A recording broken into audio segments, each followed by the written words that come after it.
And now as we are getting deeper into the conversations, I want to make it a little lighter and we want to know more about you. So I have a quick rapid fire round with you. Okay, I'm a boring person, but I'll try and be as candid as possible. So my first question to you is, which is your favorite book that has influenced your political philosophy?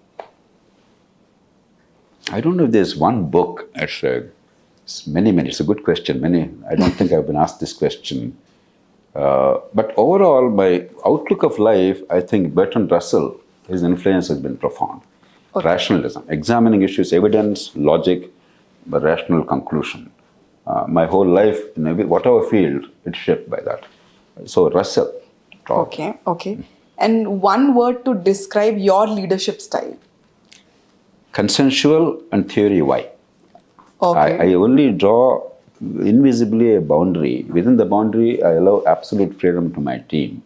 So it's always a team effort. It's not theory X, not controlling, telling them what to do. You can ask them. I must ask them. Is that true? Absolutely. Absolutely. In my presence, they'll say that. Ask them in my absence. Okay. And which is your go-to comfort food, sir? I wish I could tell you very healthy, though I love healthy foods, fruits in particular. But I do have sweet tooth, which I'm trying to sort of, Then you're like me. I like people who have sweet tooth cravings. Because we're all from a starvation culture, so eating sweet and sugar and all that as children. Which is your favorite sweet, sir? I think I should say that Gujarati sweet. You like a Gujarati sweet dish? Shrikhand. Shrikhand. That's probably my favorite. And so whenever anybody from a family, friends, and all, they sell to me and they pamper me and spoil me, and each time I have to work hard now too. But it's very rare that a Hyderabadi likes Shrikhand, sir. Because we usually Kubani ka meetha, we go with that, but it's very rare. Shrikhand is my favorite. Shrikhand, okay. And if you could have dinner with any historical figure, who would it be? Abraham Lincoln. I love him. I regard him as one of the greatest figures of all time in every which way, as a human being, as a personality, as a raconteur of stories, a man of sense of humor, humanity, and of course extraordinary leadership. I love him. Super. And if that doesn't happen, maybe Charles Darwin. Oh, okay. And they were incidentally born on the same day. Same day of the same year. And both probably two of the greatest figures in human history. Super. Definitely in 19th century. So. I am loving this rapid fire round. We're getting to know a lot about him. So what's your favorite spot in Hyderabad where you would just like to relax and unwind? That's a good question. KBR Park. KBR Park. I love the walks there. I think it's the finest walking track in India. And the days I don't go, I miss it. It's just wonderful. So you go every day, sir? Yes, every day. Wow, okay. So a hobby or interest that people might not know about you? I used to play bridge once in a year. Not more, but for some time I used to play, but bridge I love. And chess I used to play. My wife plays reasonably well, pretty well actually. And ultimately we gave up playing chess because we were fighting. Oh. Too competitive. Okay. And what's the best advice that you have received so far from anyone? Somebody told me years ago, he said, you may not be always part of the solution, but never become a part of the problem. I agree. And I take it very seriously. So, and you have followed it throughout your life? I think I can say with a fair amount of conviction that in public affairs, I was never a part of the problem. Always I strove to be a part of the solution. I think I can say it pretty confidently. Perfect. If you were not into politics, what career path you would have pursued? Oh, most likely astrophysics or nuclear physics. I love physics. I love mathematics. They were my first loves. My mother, when I was a kid of 10 or 11 years of age, said, no, you can become anything you want to be. And I want one of my kids to be a doctor, donning a white coat and a stethoscope. Why not? I said, why not? So that's fun. Your favorite inspirational quote?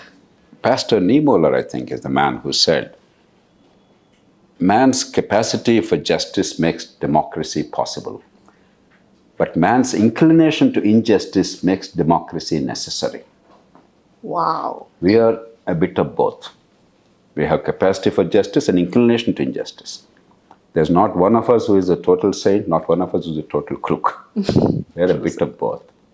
And both the possibilities and the constraints are required in democracy. I mean, so to me, democracy is more than slogans. Yeah. Describe Hyderabad in 3 words, sir. How do you feel about it?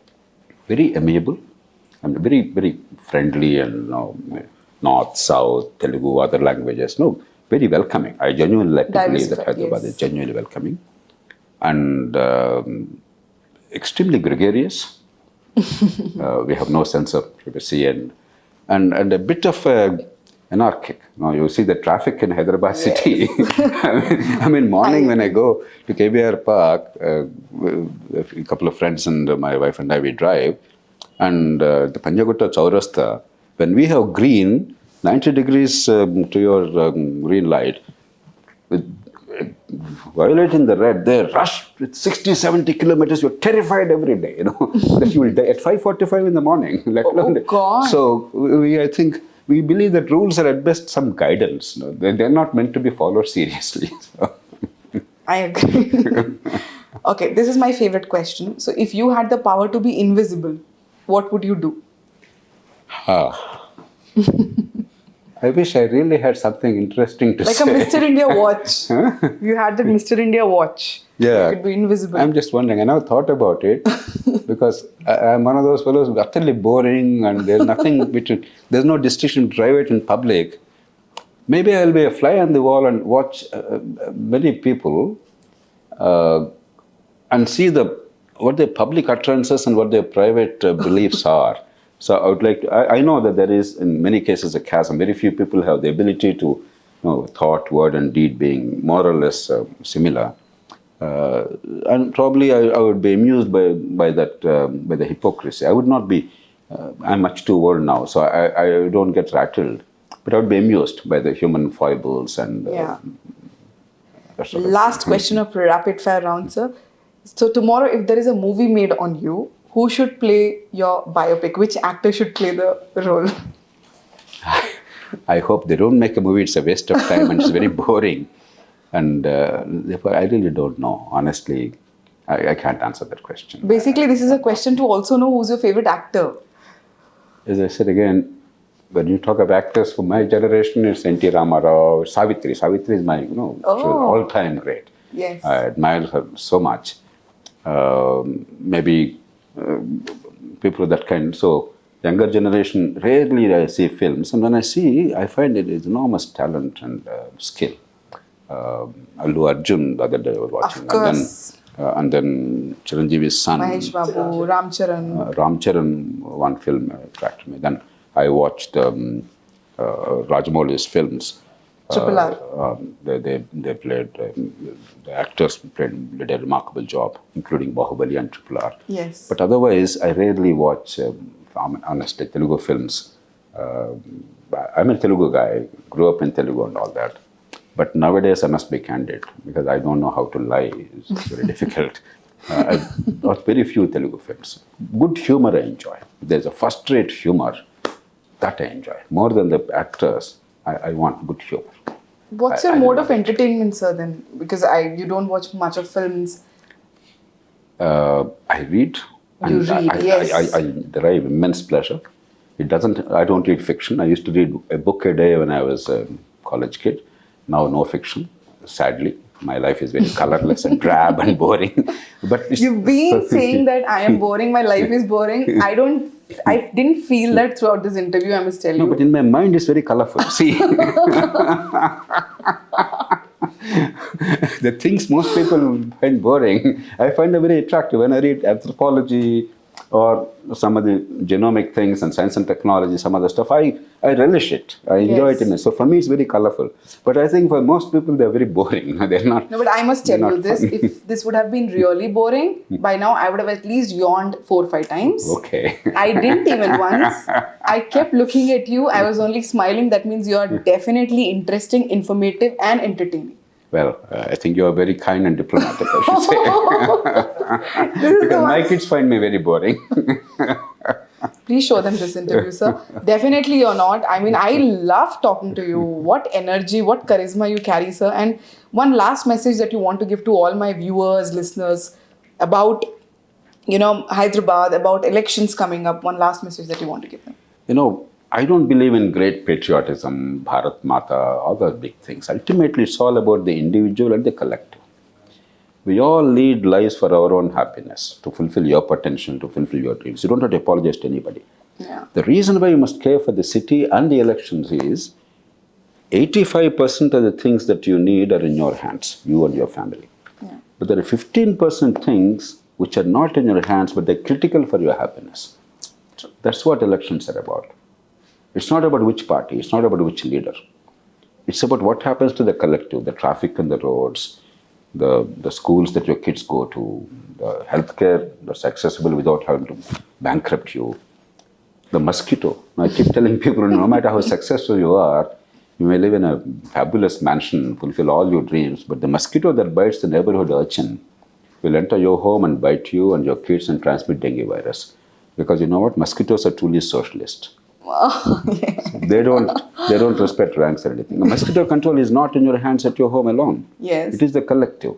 Just remember, when you say, I don't care for politics, you're not being very smart. I'm being polite. I could use harsher words. So, because if you don't care politics, that means you don't care for your collective needs. You don't care for water supply, sewerage, sanitation, school education, healthcare, parks, traffic. So what the hell do you care about? So damn it, you care. It is an integral part of your life. It's not for somebody else you're doing, not for the nation you're doing. It's for yourselves, but for the collective goods and services. True. Lovely talking to you, sir. And we at Red FM, we're looking forward to have this amazing conversation with you. I wish you all the very best for your future once again. Thank you so much for this conversation. And now, very important question of this interview. How did you feel talking to RJ Ayushi? I enjoyed myself. Normally, I'm a very dour and very serious person. Many people complain that I rarely smile or laugh. Oh. Today, I was looking at you, the young representative young generation, and I'm thinking of the audience, so mostly young people. So I'm trying to become a little young for a few minutes. So. Wow. So I succeeded in making you smile, first of all. So I take it as a compliment. Thank you so much, sir, for your time. Thank you so much for this lovely interview. And thank you so much for all the viewers who are watching this, and keep listening to Super Hits 93.5 Red FM. This is your unstoppable Ayushi signing off. Thank you, sir.